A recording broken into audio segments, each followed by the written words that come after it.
श्री गणेशाय नमः. श्री गुरुदेव दत्त. भक्त हो, आपल्या अध्यात्मकथा या चॅनलवर तुमचे मनपूर्वक स्वागत आहे.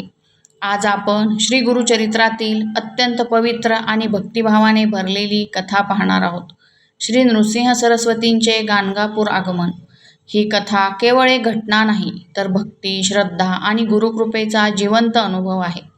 व्हिडिओ सुरू करण्यापूर्वी कमेंटमध्ये लिहा श्री गुरुदेव दत्त आणि अशाच आध्यात्मिक कथा ऐकण्यासाठी चॅनलला सबस्क्राईब नक्की करा. कर्नाटक राज्यातील गाणगापूर हे स्थान अत्यंत पवित्र मानले जाते. भीमा आणि अमरजा या दोन नद्यांचा संगम येथे आहे. असे मानले जाते की येथे केलेली गुरुसेवा आणि नामस्मरण भक्तांच्या सर्व इच्छा पूर्ण करते. त्या काळात अनेक साधू, ब्राह्मण आणि सामान्य लोक आध्यात्मिक मार्ग शोधत होते. लोक दुःखाने त्रस्त होते. कोणाला रोग होता, कोणाला गरिबी, तर कोणाच्या जीवनात शांती नव्हती. तेव्हा सर्वांच्या उद्धारासाठी श्री नृसिंह सरस्वती यांनी गाणगापूर येथे वास्तव्य करण्याचा निर्णय घेतला. एक दिवस सकाळी गाणगापूरच्या दिशेने एक तेजस्वी संन्यासी येताना लोकांना दिसले. त्यांच्या चेहऱ्यावर विलक्षण तेज होते. डोळ्यात करुणा होती. हातात कमंडलू आणि दंड होता. गावातील लोक आश्चर्यचकित झाले. एक वृद्ध ब्राह्मण म्हणाला, हे सामान्य संन्यासी नाहीत, यांच्या रूपात दिव्य शक्ती दिसत आहे. हळूहळू बातमी संपूर्ण गावात पसरली. लोक दर्शनासाठी जमू लागले. गावातील स्त्रिया आरती घेऊन आल्या. फुलांचा वर्षाव करण्यात आला. सर्वजण म्हणू लागले, श्री गुरुदेव दत्त, श्री गुरुदेव दत्त. त्या दिवशी संपूर्ण गाणगापूर भक्तिमय झाले होते. गुरूंनी सर्वांकडे प्रेमाने पाहिले.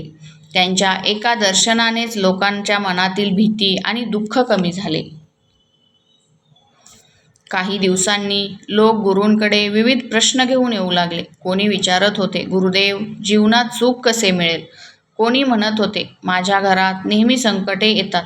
तेव्हा श्री गुरु शांतपणे म्हणाले, जो मनुष्य सत्य, दया आणि नामस्मरण करतो त्याच्यावर ईश्वराची कृपा कायम राहते. ते पुढे म्हणाले, मन शुद्ध असेल तर जीवनही पवित्र होते.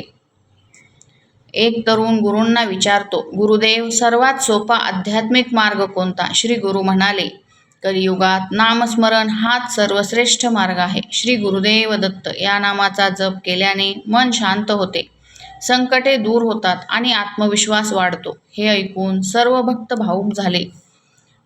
गाणगापूरमध्ये एक गरीब ब्राह्मण राहत होता. तो अत्यंत भक्तिमान होता, पण घरात अन्न नव्हते. एक दिवस तो दुःखी मनाने गुरूंच्या चरणी गेला. गुरुदेव, मी तुमची सेवा करतो, पण माझ्या कुटुंबावर उपासमारीची वेळ आली आहे.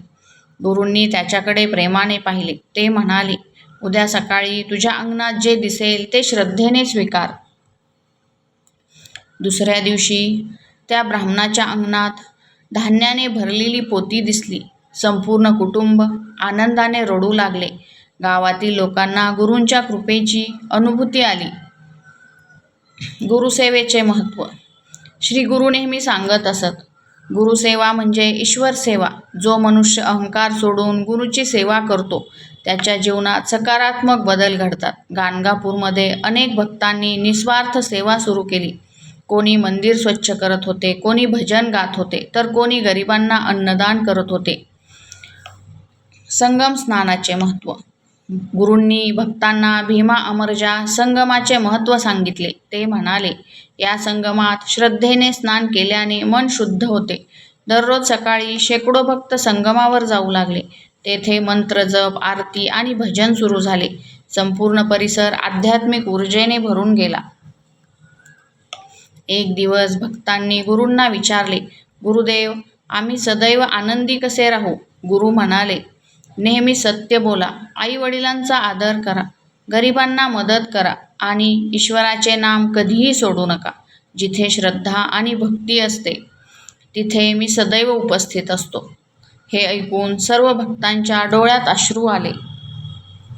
भक्त हो, ही गुरुचरित्रातील ही कथा आपल्याला शिकवते की श्रद्धा, नामस्मरण आणि गुरुसेवा यामुळे जीवन बदलू शकते. गुरूंची कृपा असेल तर अशक्यही शक्य होते. म्हणून दररोज भक्तिभावाने म्हणा, श्री गुरुदेव दत्त.